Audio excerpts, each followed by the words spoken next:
Over expect ചെയ്യരുതെന്ന് പറയുന്നത് കുറെ പേര്. ഓവർ എക്സ്പെക്ടേഷൻ ചെയ്യരുത്, അതിനുള്ളത്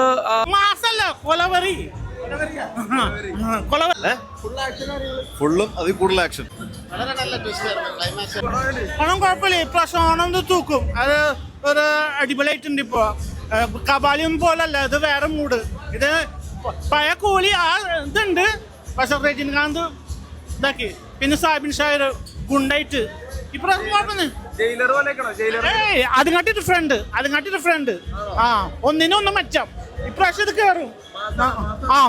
ലാസ്റ്റ് ഫസ്റ്റ് ചെറിയ ഇതുണ്ട്, പക്ഷെ അവസാനം രജനികാന്ത് റജിനാന്റെ അത് വേറെ പിന്നില്ല. ഇപ്രാവശ്യം എന്തായാലും തൂക്കും.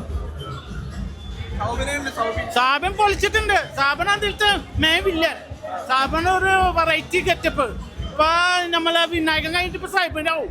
ഇപ്രാവശ്യം സാഹിബൻ കയറും. തമിഴില് കയറിയില്ല, ഇപ്പൊ ഇതില് ഇത് കയറി. ഇപ്പൊ ഇത് മോശമല്ല, ഇപ്രാവശ്യം കയറും. ഇത് ഫസ്റ്റ് ഒരു ലാഗ് ഉണ്ട്, പക്ഷെ ഇത് തള്ളാൻ വേണ്ടി പറയല്ല. പക്കന് ഫസ്റ്റ് മാത്രം ലാഗല്ലോ, അവസാനം കിടക്കാച്ചായി. കുഴപ്പമില്ല. ഈ പ്രാവശ്യം മാസല്ല, കൊലവറി. സാബിത്ത് പൊളിച്ചിട്ടുണ്ട്. സാബിത്തിന്റെ തമിഴില് വെറൈറ്റി ഗെറ്റപ്പ്. വില്ലനാണ് പുള്ളി.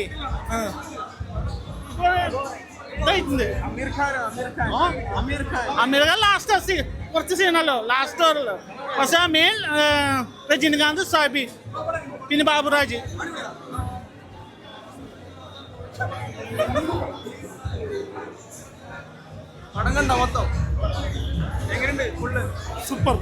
സൂപ്പർ പടം, അടിപൊളി പടം. ഫുള്ള് മാസ്, ഇന്റർവൽ കഴിഞ്ഞ് വേറെ ലെവൽ. സൂപ്പർ.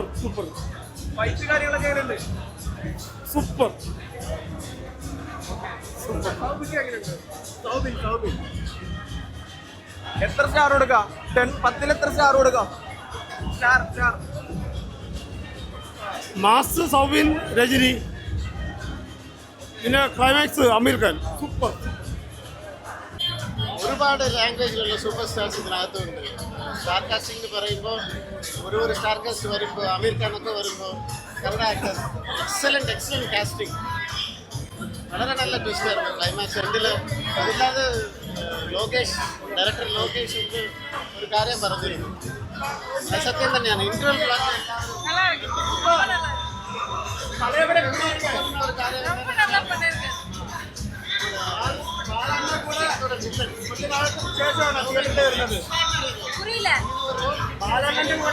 തിയേറ്ററിൽ വന്നിട്ട് ഒരുപാട് നാളായോ?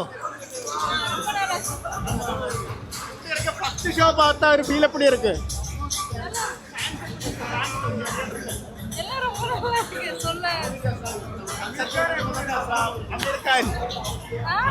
அமீர் கான் அவரே ரொம்ப நல்லா பண்ணிருக்காரு.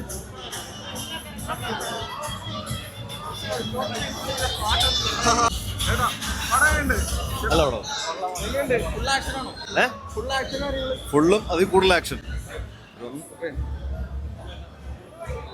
പടം കണ്ടിട്ട് എനിക്കൊരു ടിപ്പിക്കൽ ലോകേഷ് മൂവി തന്നെയാണ് വന്നേക്കുന്നത്. പക്ഷേ ഞാൻ എപ്പോഴും പറയുന്നു, കൈതിയുടെ തട്ടുകാണ് തന്നെ ഇരിക്കും. രജനീകാന്തിൻ്റെ ഒരു സ്വാഗുള്ള മൂവി. രജനീകാന്ത് ലോകേഷും കൂടുമ്പോൾ രജനീകാന്തിൻ്റെ വേ ഓഫ് സ്റ്റോറി തന്നെയാണ് പറഞ്ഞു പോണത്. കുറച്ച് കൂടിപ്പോയെന്നുള്ളതാണ്. ജയിലർ വേറെ റേഞ്ചാണ്. അത് ഒരു രീതിയിലും അതിൻ്റെ മുകളിൽ പിടിക്കാൻ പറ്റുമെന്ന് എനിക്ക് തോന്നുന്നില്ല. പക്ഷേ ടോട്ടലി പറഞ്ഞു കഴിഞ്ഞാൽ കണ്ടിരിക്കാനുള്ള പടമുണ്ട്, നല്ല മൂവിയാണ്. വിക്രത്തിൽ സൂര്യ വന്നിറങ്ങുന്നത് തന്നെ. അമീർ ഖാൻ ലാസ്റ്റ് വരുന്നുണ്ട്. അപ്പോൾ അവർ ഇവിടെ കോമ്പോ സീൻസൊക്കെ അടിപൊളിയാണ്. പിന്നെ രജനീകാന്തിൻ്റെ സീജ സീൻസൊക്കെ കാണിക്കുന്നുണ്ട്, പഴയ കാലഘട്ടം പുതിയ കാലഘട്ടമായിട്ടുള്ള. അതിൽ ആ രജനീകാന്ത് നടന്നു വരുന്നതും ഡയലോഗ് ഡെലിവറിയൊക്കെ പഴയ കാലത്തിൻ്റെ പക്കാണ്. നമുക്ക് ആ രണ്ട് പുതിയ കാലഘട്ടം പഴയ കാലഘട്ടം മിക്സ് ചെയ്ത് കാണിക്കുന്നത്, അതൊക്കെ എഴുന്നേറ്റ് കേടിക്കുള്ള സാധനമുണ്ട്. പിന്നെ ശ്രുതി കമലഹാസൻ കൊള്ളാം. ടോട്ടലി പറഞ്ഞു കഴിഞ്ഞാൽ ഏറ്റവും വലിയ ഹൈലൈറ്റ് ആയിട്ട് പടം കാണേണ്ടതെന്ന് വെച്ച് കഴിഞ്ഞാൽ സൗബിൻ്റെ പ്രകടനമാണ്. എൻ്റെ അമ്മാതിരി ഒരു ഐറ്റമാണ് സൗബിൻ ചെയ്തു വെച്ചേക്കുന്നത്. പൊളിച്ചടിക്കുന്നുണ്ട്. മിക്കവാറും ചെന്നൈക്കാർ സബിനെ പൊക്കിക്കൊണ്ടുള്ള ചില ചാൻസും ഉണ്ട്. പടം കൊള്ളാം. 5 4. ഓക്കെ. ഓവർ എക്സ്പെക്ട് ചെയ്യരുതെന്ന് പറയുന്നുണ്ട് കുറെ പേര്. ഓവർ എക്സ്പെക്ടേഷൻ ചെയ്യരുത്. അതിനുള്ളത് നമ്മുടെ എക്സ്പെക്ടേഷൻ എപ്പോഴും നമ്മുടെ മനസ്സിലിരിക്കുന്നത് കൈദിയും വിക്രവും ഒക്കെ ആയിരിക്കും. അതൊരു വേറൊരു യൂണിവേഴ്സാണ്, എക്സ്പെഷ്യലി LCU ആണ്. ഇതൊരു LCU അല്ല. അപ്പോൾ ആ LCU അല്ലാത്തതിൻ്റെ ആയിട്ടുള്ള ഒരു നമ്മുടെ മനസ്സിലിരിക്കുന്ന എക്സ്പെക്ടേഷൻ്റെ ഒരു പ്രശ്നമായിരിക്കും. പക്ക രജനീകാന്ത് മൂവി, ആ ഒരു എക്സ്പെക്ടേഷൻ വന്നു കണ്ടു കഴിഞ്ഞാൽ പടം ഇഷ്ടപ്പെടും. കാസ്റ്റില്ലാത്ത പുതിയ ആരെങ്കിലും വന്നിരുന്നു, പ്രതീക്ഷിക്കാത്ത ആരെങ്കിലും പടത്തിൽ കണ്ടിരുന്നു? അങ്ങനെ നമ്മൾ പ്രതീക്ഷിക്കുന്നതിന് മാത്രമേ ഉള്ളൂ. ഞാൻ അങ്ങനെ ഒരാൾ വന്നു പറഞ്ഞു കഴിഞ്ഞാൽ വീണ്ടും എക്സ്പെക്ടേഷൻ കൂടുതലേ. ടോട്ടലി പറഞ്ഞു കഴിഞ്ഞാൽ അമീർ ഖാൻ്റെയാണ്. അമീർ ഖാൻ്റെ നമ്മുടെ മലയാളത്തിലെ ബാബുരാജൊക്കെ ഉണ്ട് കേട്ടോ. അതുപോലെ തന്നെ സൗബിൻ ഒരു രക്ഷയില്ല. രജനീകാന്തിൻ്റെ ഒപ്പം കട്ടയ്ക്ക് നിൽക്കുന്ന ഒരു വില്ലനായിട്ട് തന്നെ സൗബിൻ വന്നിട്ടുണ്ട്. അമീർ ഖാൻ വേറൊരു ലുക്കിലാണ്. അതിൻ്റെ അകത്തൊരു ഒരുമിച്ച് ഒരു വീട് കൊളുത്തുന്ന സീനൊക്കെ ഉണ്ട്, ഇങ്ങനെ പഫ് ചെയ്യുന്നൊക്കെയാണ്. വാട്ട മേക്ക് ആ സാധനമൊക്കെ പൊളിച്ചടിക്കുന്നുണ്ട്. പക്ക രജനീകാന്ത് മൂവി ആ രീതി തന്നെയാണ് ലോകേഷ് മേക്ക് ചെയ്തേക്കുന്നത്. പക്ഷേ ജയിലറും കൈദിയൊക്കെ അതൊക്കെ വേറെ റേഞ്ചാണ്. ശരി.